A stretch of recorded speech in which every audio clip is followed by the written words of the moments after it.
Hello, my name is Thomas Lovely, and I'm the moderator for this roundtable discussion of our group, True Mercy. Before we begin, I wanted to give a brief introduction to the films we will be discussing in our roundtable. Just Mercy and its counterpart, True Justice, follows the story of Bryan Stevenson, a Harvard grad lawyer in Alabama who formed an organization to give legal help to those on death row. Just Mercy is a scripted film following the journey Bryan went on to get an innocent man, Walter McMillan, off of death row. Whereas True Justice follows all of Bryan Stevenson's life of helping those on death row in Alabama through a documentary format. We get a deeper look into many of the success stories as well as some of the shortcomings of the American legal system. We as a group, True Mercy, will be discussing the form, feeling, cinematics, and social impact of the films True Justice, Just Mercy, and Let It Fall. I will be asking each of my peers in our group a question, and they will get a chance to answer that question. Once finished, we'll be opening that question up to the whole group to discuss further. I hope you enjoy. Hello, everybody. Welcome to our roundtable with the discussion for True Justice as well as Just Mercy. And I just wanted everybody to introduce themselves. So first we're going to start with Miles. My name is Miles. I am a film major and I am a junior. All right, next will be Bailey. Hi, my name is Bailey Moore and I am a sculpture major. And I'm a junior. Next will be William. Hi, I'm William Miles. I am a psych major and a film minor, and I am the baby of the group. I am a freshman. And Delaney. I'm Delaney. I'm a film major and I'm a senior. Hi, I'm Ryan. I'm a film major and a sophomore. So, like I said, we're going to start with Miles. And your first question involves implicit bias. So, Miles, what is your understanding of Bryan Stevens' statement, quote, "We're all more than the worst thing we've ever done"? I think that when he says that, he's trying to highlight that many of the problems in the criminal justice system and how we deal with race are on a systemic level. And I feel like that he's trying to remove this mindset that that the problems facing minority groups in the country are the result of just some people just being born bad. And I think eventually we have to reconcile with that. And I don't know if I have all the answers, but I think that what he's trying to make us ask ourselves is, can these systems be reformed or do they need to be dismantled completely? I don't really have the answers to that, but I don't know what my answer will be in 5 years. The next question is for Delaney, and it involves racial discrimination through time and specifically correlating different racial justice movements between the decades. So your question, Delaney, is how do these films relate to issues past and present, like the LA riots, the George Floyd protest? Have you seen change? Yeah, so I think there's a lot of similarities. When I especially remembered noting that when we saw Let It Fall, it seemed, like exactly, not exactly, but very close to what we were experiencing here in Milwaukee and in Racine and in Minnesota this past summer. I think Let It Fall did such a good job of unpacking how we got here. And that, that that was basically through the LA riots and through Rodney King, and just understanding how the brutality has increasingly gotten worse, and now we're just at a point where it's irreversible. The repercussions, all of the deaths of Black folks at the hands of white policemen, and so I think, I think the movements and the grieving looks similar. I think maybe for the LA riots, it was maybe more Black folks who were involved in the grieving and the and we have to keep in mind that grieving looks different for different people. For DocuWM, the class that I'm in this semester, we've been focusing on a story of a local Milwaukee guy, and his brother was shot by a police officer in 2016, and that led to the Sherman Park riots. When we saw Let It Fall, I think the response of the people I saw a noticeable difference. I think here in Milwaukee, there was definitely a pretty unified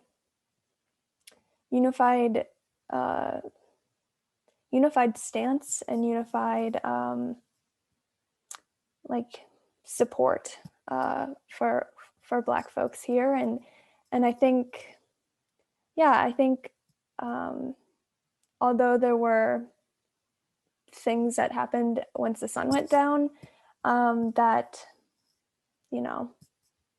I don't know. I guess that's another side of it and another discussion.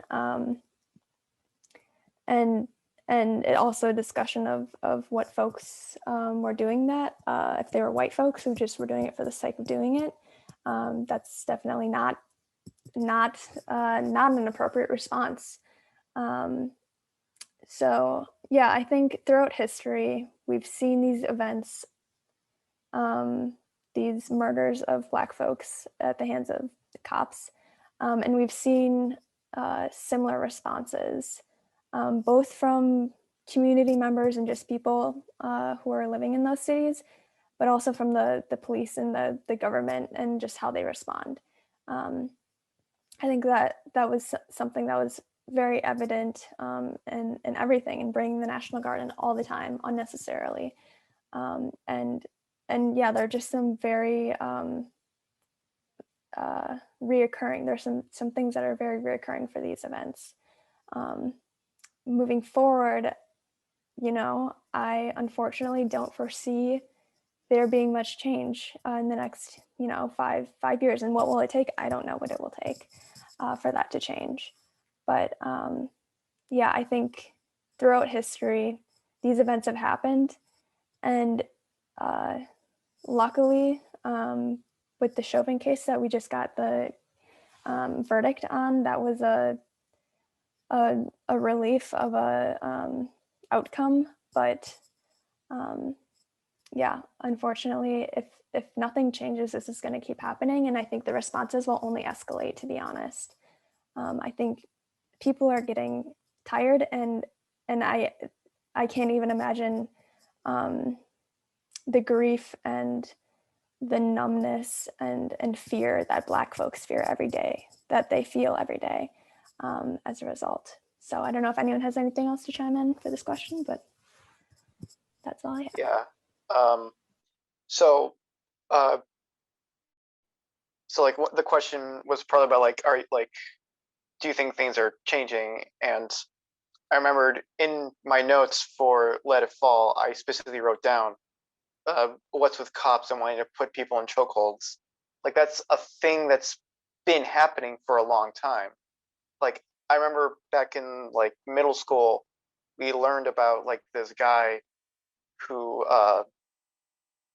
was put in a chokehold. He was just outside of his own store, and the police put him in a chokehold and killed him.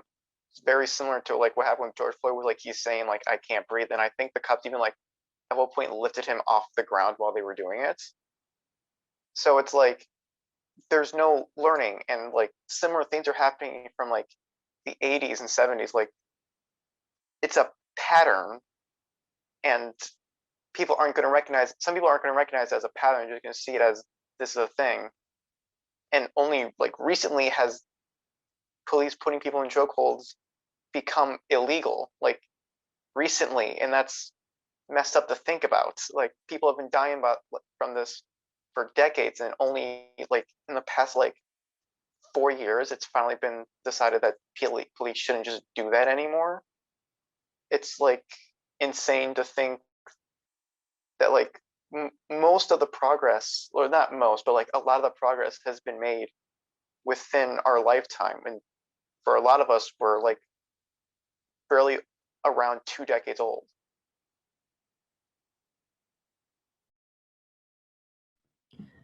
Yeah, I think when we're talking about the fact that looking at history and seeing like whether or not we've had changes and stuff, I think it's a pretty big issue that looking back at that, it's definitely repeating itself. I'm somebody who grew up in the suburbs of Green Bay in a very dominantly white community. So this isn't something that I dealt with growing up a lot. So now living in like a city like Milwaukee that's so much more diverse and dealing with issues like this is something I haven't ever like really had to confront before. It's just not something that was like very prominent in my youth, and it's so like strange to like see these things happening and to watch the videos like Let It Fall, and to see that like literally things that happened in the 80s are happening again today. Like people aren't learning from the mistakes that they're making, and they're happening over and over and over again, and I just don't know like what it's going to take to make that change. The first one, this happens every year. It's frustrating. The first one I consciously remember was Trayvon Martin, and that was in 2014, right? And you know, just the cycle on the news and on social media and the responses from corporate America, or like even from, you know, people who are on the right side, you know, like Dave Chappelle, who put out some really, who put out a thing on Netflix about George Floyd and police brutality. It's great, but it's so familiar. And when Ryan was talking about patterns, I think that when you can see usually when you can see patterns like that, whether it be in a single person or in crime, you know, you can't just call it a fluke anymore. You got to say there's a problem. Ryan, your next question, or your first question, is about cinematics and your personal opinion of directorial choices. So, what liberties did the director make in the scripted version of Bryan Stevenson's experience, i.e., Just Mercy, compared to real life account in the film True Justice? Personally, it's like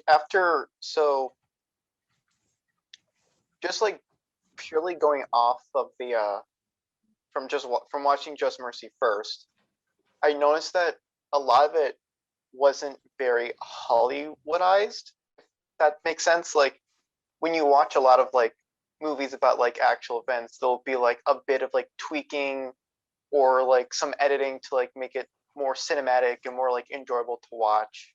Like the ending, the one thing that kind of like I thought was a little weird but made sense when I thought about it was at the end, like there's no like grand big trial, big climatic event.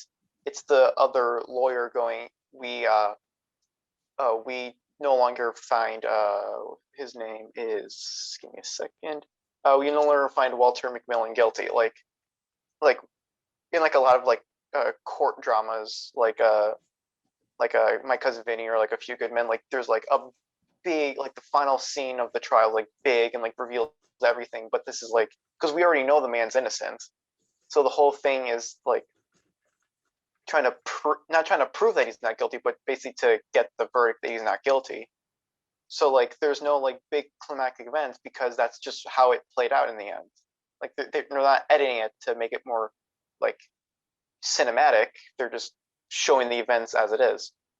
And then something else I noticed that I'm happy about is that there's no like white savior or someone like that, because like in a lot of like stories about like African American people and like racism, there'll be like the one white person that's like cool and is totally against racism. Like racism's bad, guys. Don't do that. I'm with the black people. I think they're cool. Like there's no one in this.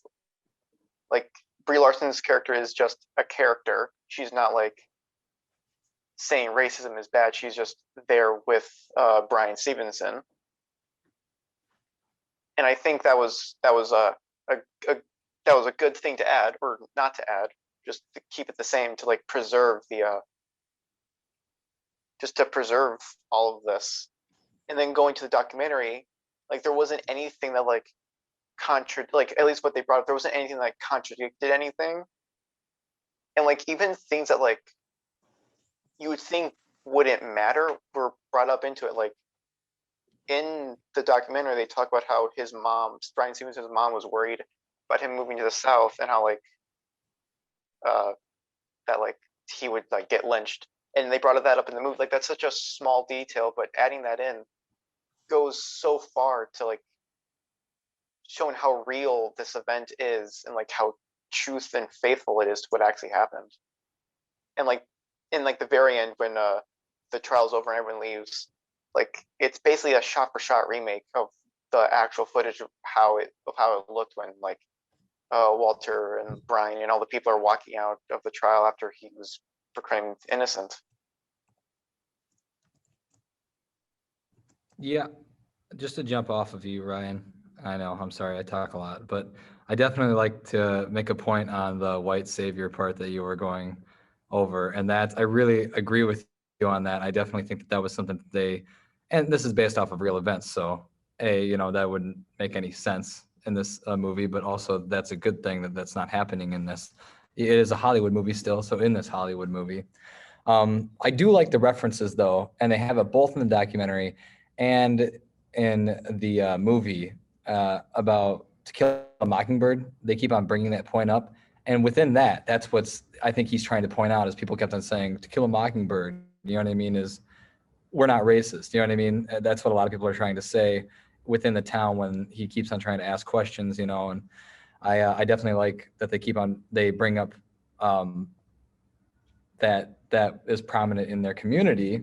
But even that being prominent in their community, is that movie still is Atticus Finch, a white man trying to save a black man from being executed for a crime that he did not commit.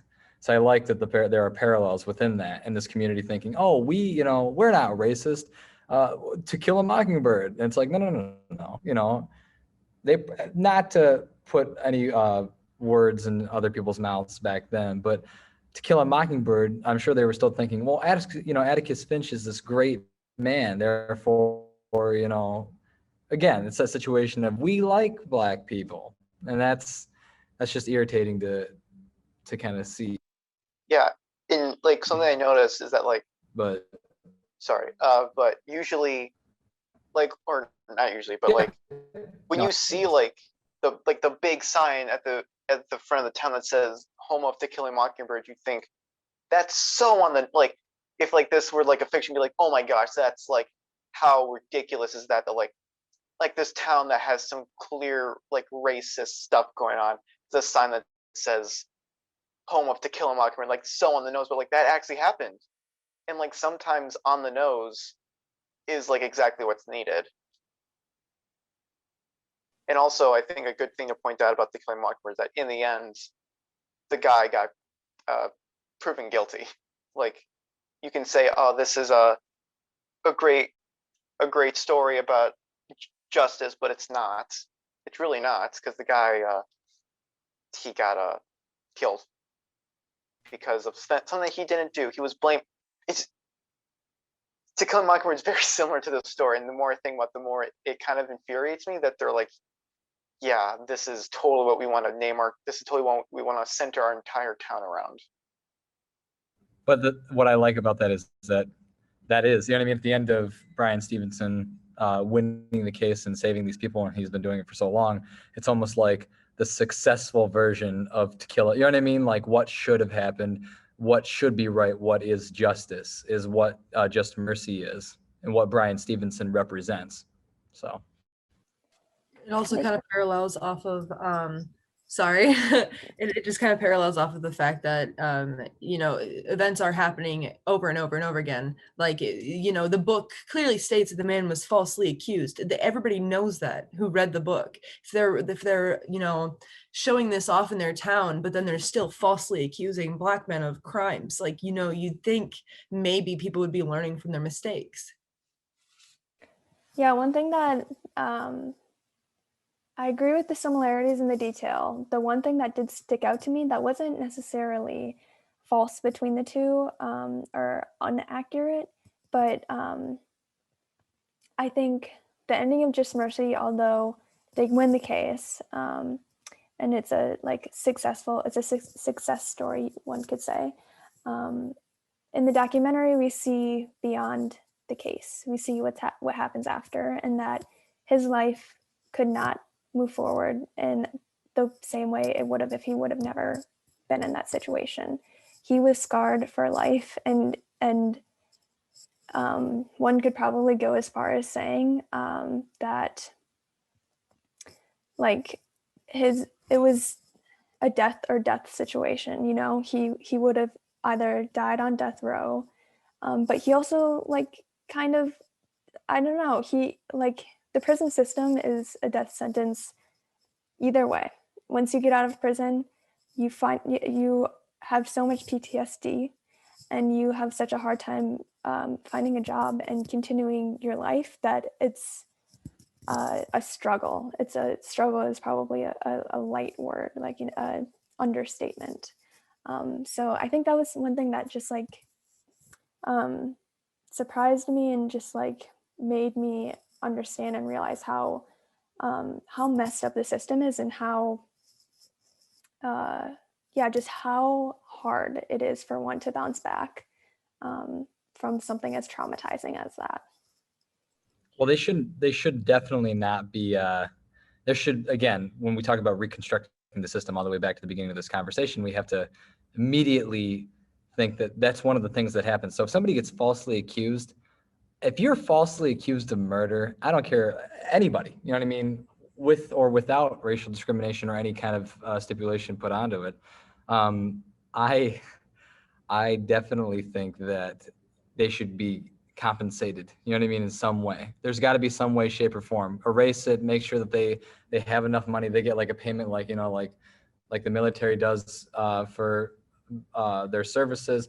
The same thing here. Someone served all that time. They should be helping them to get psychiatry help of any kind, and to be, again, compensating them enough so that they can live at least a happy life of some sort. Get them back on their feet, because it's the system's fault for them being in there in the first place. Therefore, they should get those amenities, more or less. And like, even going off of that, like, you know, even though he was, you know, falsely accused and proven innocent, he still has that, you know, prison record.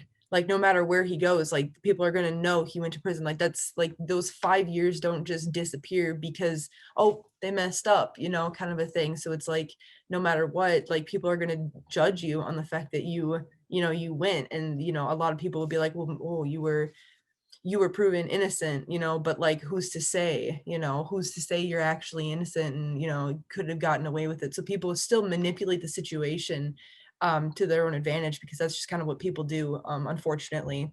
But I 100% agree with you on the fact that, like, you know, if you're put in a situation like that, especially for a time frame like that, 5 years on death row, like, that is so traumatizing. Like, 100% need to be compensated for that. Like, there's no way you can just like release somebody and be like, I don't understand how they can release somebody after all that and just be like, yeah, they'll be fine. Like, yeah, they're good. Like, they're free now, you know, it's all good. It's like, The next person's question is Bailey, and your question involves racial discrimination. So Bailey, should we reconstruct the system from the ground up and implement new laws that make it harder for individuals in power, i.e. cops or the government, to discriminate against people of color? I do believe that something needs to happen that to take care of a lot of the issues that we're dealing with this, especially right now. I definitely think that something should be put, I don't know exactly what, but I do believe something needs to be put into place that can prevent people who have power, people who are higher ups and more in control of these kinds of situations, and how to make sure that they're not abusing that power due to their own opinions and their own like prejudice towards other people and other races. Yeah.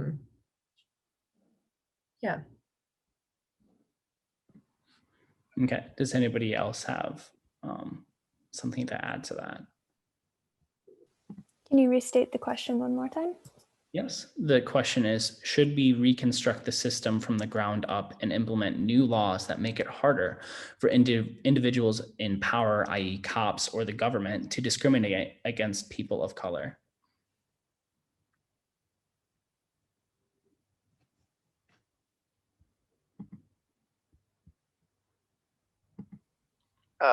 So yes, because for one thing, I believe the modern establishment of like the police system was founded off the system of recapturing escaped slaves. So like inherently, it's kind of like set in there. So in order to like fully fix it, we'd have to change the entire structure of everything based on just how it was originated from.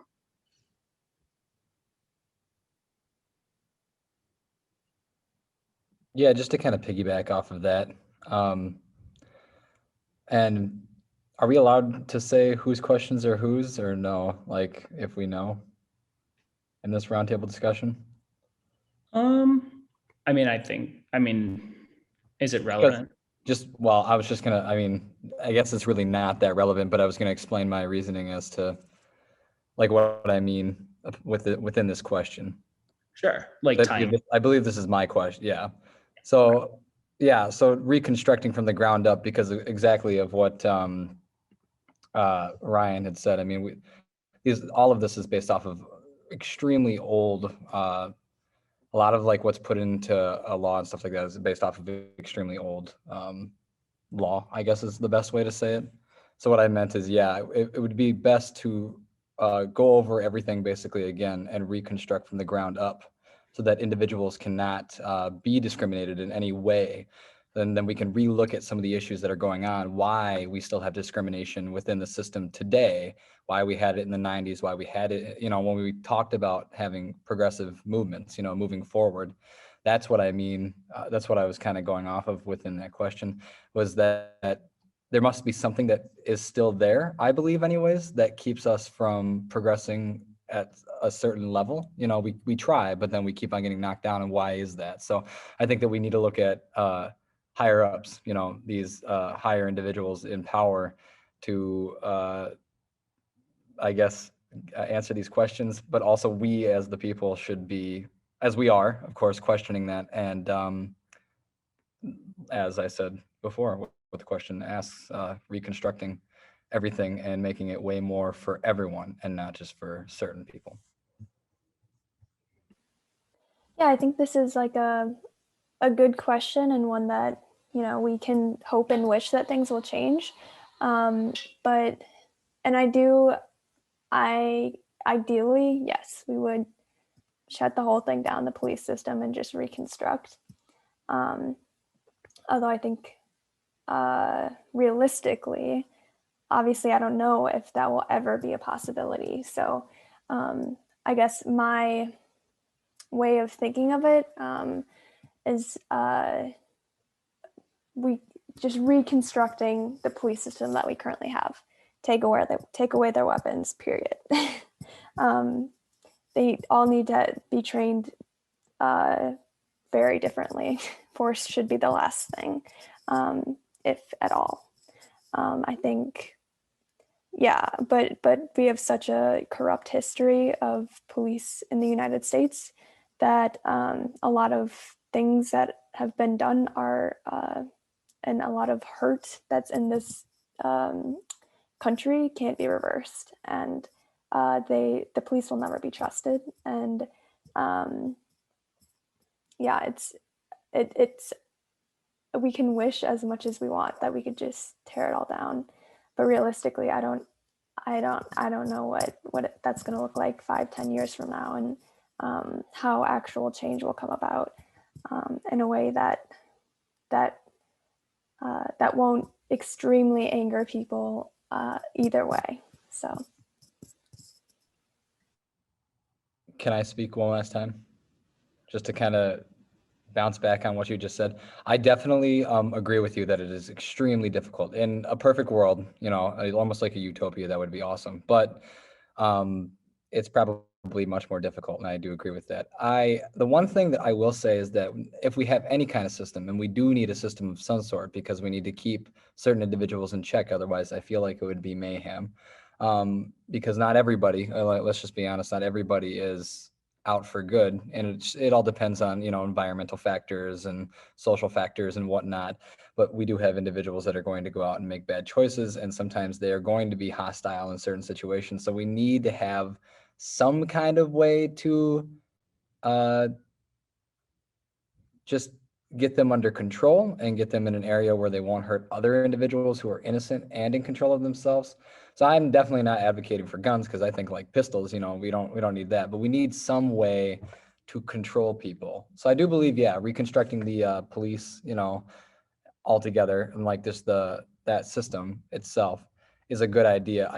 I don't know if getting rid of, I don't know if you want to say weapons. We need to have something though to just make sure, and we need to also have a system that's more in place of takes longer to get like your license to be a police officer or something like that. So it's guaranteed that and not necessarily 100% guaranteed, but way more of a guarantee that we have people and trusting people to be in that system. So. Okay, so William, we'll be bouncing right back to you. Your question involves the criminal justice system, as well as into the film. And your question is, what do these films say about how to address corruption in the police and justice systems? Very similar question, but. Can you repeat it one more time? Sorry, it's just like.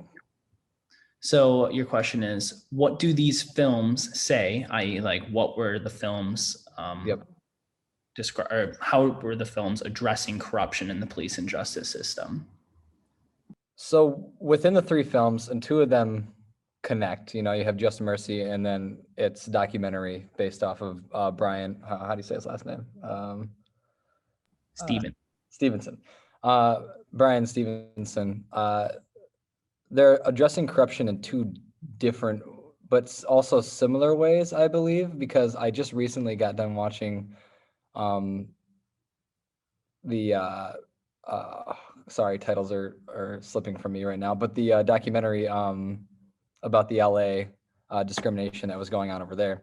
And that one is in the sense of police brutality, more or less. They're discriminating against individuals by like using their weapons, as far as I saw. And there's more to it, of course, but the majority of it is a lot of people are dying, in LA that are of, the Black community, and they're being segregated off in other parts in the neighborhoods. And a really good point from that film is like the news didn't cover anything from like these small area or like these areas where, I guess it's not considered, in LA, it wasn't considered like, what's the best way to say that?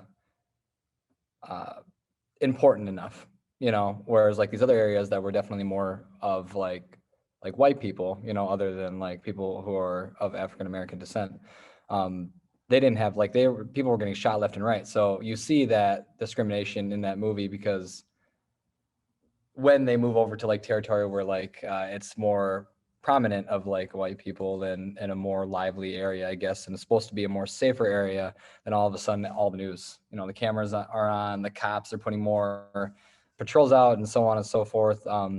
Whereas in like Just Mercy and its documentary, they're focusing on discrimination within the like actual like the system, like being in court in the system, you know, basically accusing somebody falsely with very little evidence.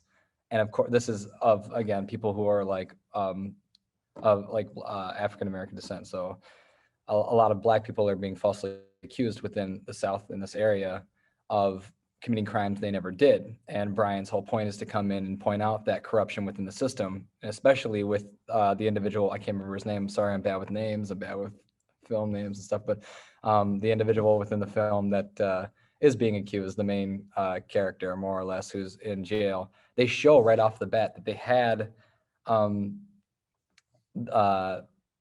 their one witness say that he's not going to go against this guy, and they worked him over. That's how much they wanted to put him in jail. Probably, I assume, I don't know if it was ever confirmed, but I and everybody in the film assumes because of an interracial relationship with a white woman, and that upset the community. And so they decided to just choose him for the death of that 18-year-old girl in the movie. So both films have altogether racial discrimination, though I do believe that they represent two different types of discrimination within the system. One is on police brutality, like just brutality of people of color, and the other one is falsely accusing individuals because they're of, you know, like I said, African American descent, like Black, or and that could be said for other people of color as well. But in both these films, we're focusing on people who identify as Black. So therefore, those are both the types of discrimination. Sorry, I stumbled through that whole thing because my mind was kind of jumping all over the place, but I hope that makes sense. Yeah. Okay, so I'm going to restate the question, and I think we're just roundtable discussion. Anybody can just say what they feel. So the question again was, what did these films say about corruption in police and the justice system? I think it really said more than just like, we don't like Black people, which I think a lot of people tend to assume is like all racism is, but it's like prejudice is more the word, just because the one lawyer guy, he just kind of took their word for it. He didn't like he just believed them. It's like, hey, this guy did it. What's the evidence? This guy said it. Okay, that's all we need, because that just all that was required for like that time and that location.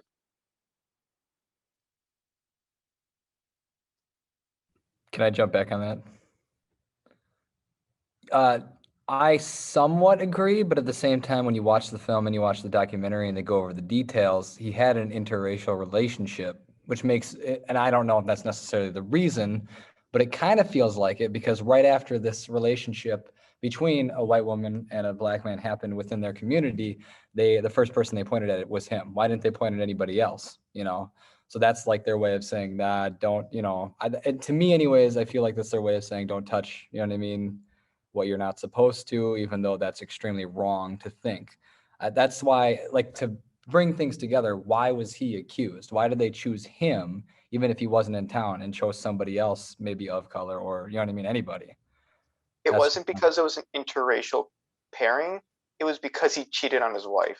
And so he was like his name was kind of put to the mud. It's like, oh, this man cheated on his wife. So he already had like a bad standing in the community. But and so people knew him as a bad person. But their community, it's basically outside of the town. Everyone knew. Like, that's why they chose him, because everyone knew who he was because of this one event.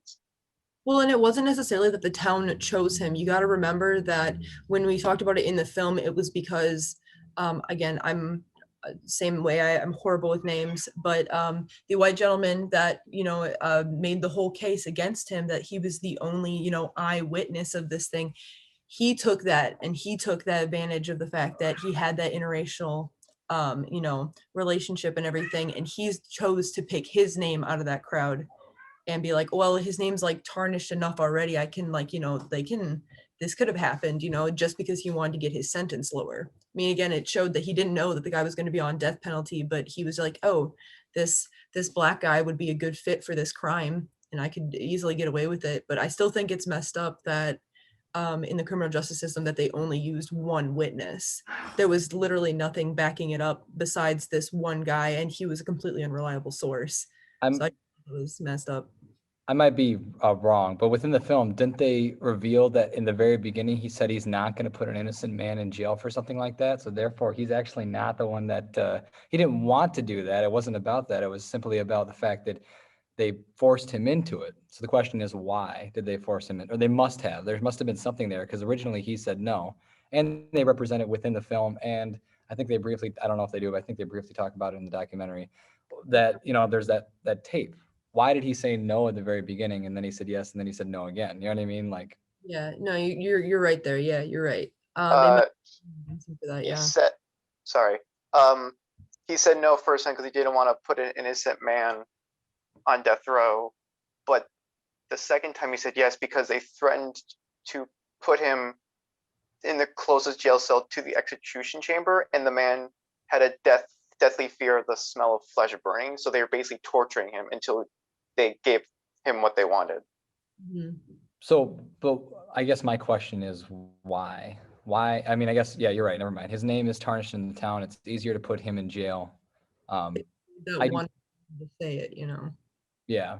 I personally, I'm going to stick by that. I don't know if I'm right or wrong. I wasn't there, it's a while ago. None of us, I don't think, were born at that time, but I do believe that there's somewhat of racial discrimination going on within this because of that interracial relationship.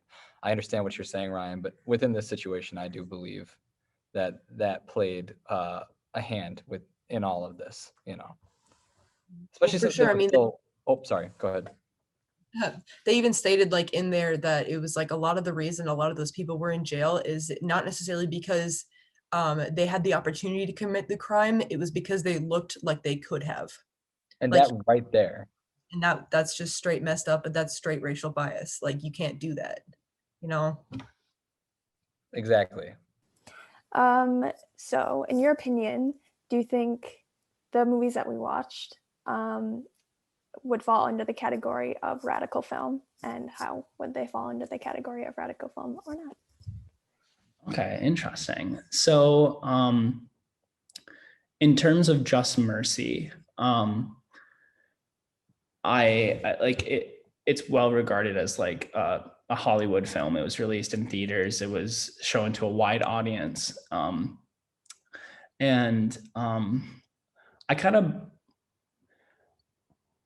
I feel like it would be radical 10 years ago, but it's at a perfect place at this moment with the current times, So I feel like in terms of Just Mercy, no, I don't consider it radical film because I feel like it's more of a historical piece, truly representative of the current times. But something like Let It Fall, I don't remember exactly when it came out, but I feel like that was a real boots on the ground, like eye-opening experience of showing the perspective of the actual protesters, and I found that really interesting for the 90s, the late 80s and the 90s. Like, I feel like that's really quite radical for that time period. But overall, I don't know. Yeah, I feel like Just Mercy is, yeah, shoot.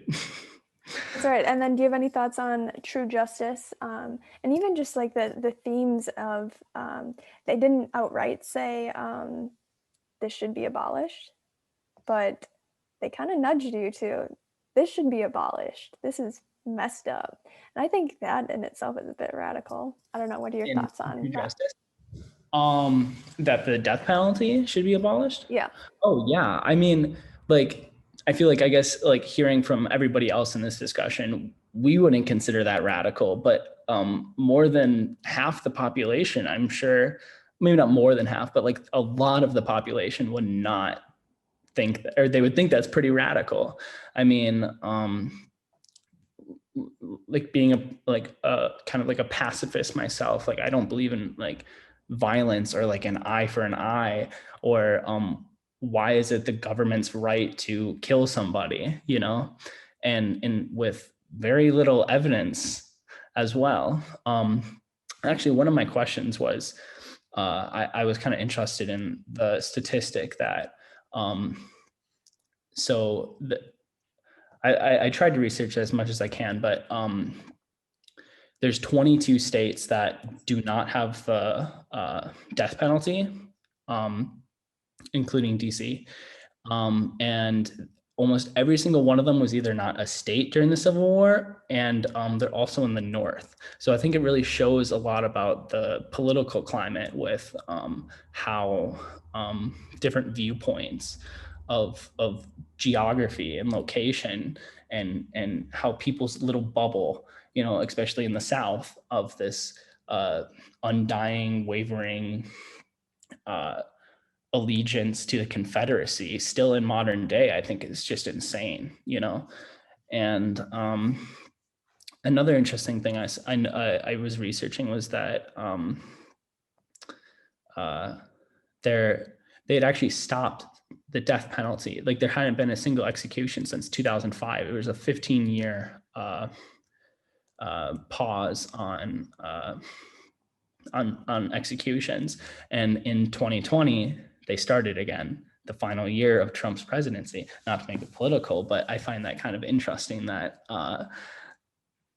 that type of mentality is still continually to be reborn, and not seeing a change is just mind-blowing to me. I feel like we've come so far with systematic racism and systematic slavery, like with how sorry, I was reading your message, right? I see something. With in True Justice, they were discussing the process of how the prison system is just another form of slavery, and how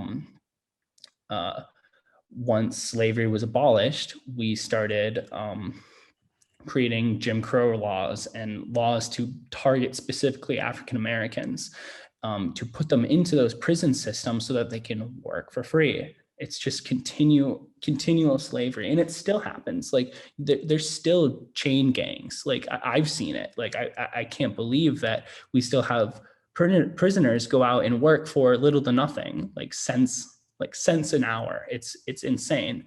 And looking at so many different other cultures like Sweden and I mean most European countries, where the prison system is actually meant to rehabilitate, not punish, you know. And I think that's the most important thing for the prison systems, not making a profit off of African Americans and minorities. And it just blows my mind that this is still a thing, you know.